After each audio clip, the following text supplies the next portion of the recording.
Bonjour à tous. La situation sur les feux de forêt en Côte d'Or s'améliore. Hier, des incendies ont mobilisé d'importants moyens de secours. À Nuit-Saint-Georges, le feu est désormais maîtrisé et les opérations soutenues par des pompiers venus d'autres départements, comme le Doubs, consistent maintenant au nettoyage des points chauds résiduels, au traitement des lisières et à la surveillance du site pour éviter les reprises.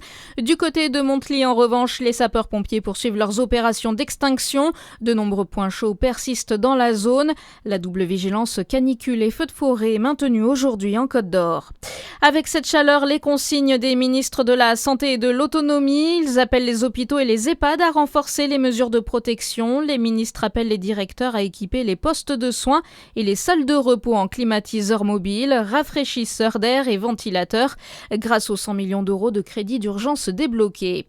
Le réseau Ginko adapte ses services à cause de la chaleur qui touche Besançon. La ligne Ginko Citadelle ne circule plus à partir d'aujourd'hui jusqu'au 11 juillet, sauf ce soir à l'occasion de l'événement nocturne Panorama Sonore organisé à la Citadelle de Besançon.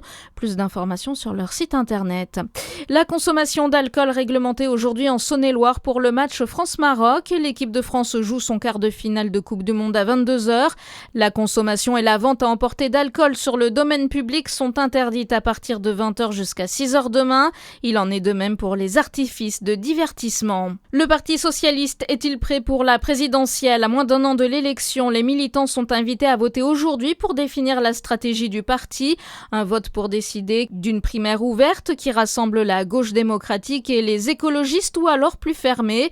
Mais dans cette course à l'Élysée, le PS aura aussi besoin de Raphaël Glucksmann, qui peut-être terminer devant Jean-Luc Mélenchon, mais l'eurodéputé Place Publique devra aussi se rapprocher des socialistes, selon le politologue Tristan Haute. Il est le candidat qui, dans les enquêtes d'intention de vote, est en mesure de rivaliser avec Jean-Luc Mélenchon. C'est peut-être pour ça qu'aujourd'hui, une partie du Parti socialiste se dit « Raphaël Glucksmann, il est incontournable ».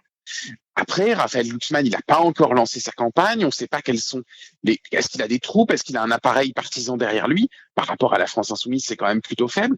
Donc, c'est aussi Raphaël Glucksmann qui a besoin du Parti socialiste, en quelque sorte, parce qu'il a besoin de moyens humains, il a besoin de moyens financiers. C'est pas que le Parti socialiste qui a besoin de Raphaël Glucksmann, c'est aussi Raphaël Glucksmann qui a besoin du Parti socialiste. Et le vote des militants est attendu en fin de journée. Bonne nouvelle pour le Jura Dolois Football. Le club a été officiellement confirmé en National 2 pour la saison 2026-2027. La commission d'appel de la DNCG a annulé mardi la rétrogradation administrative prononcée en juin.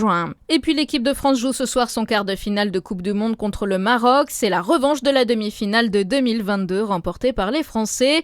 Coup d'envoi à 22h. À suivre votre météo sur Fréquence Plus.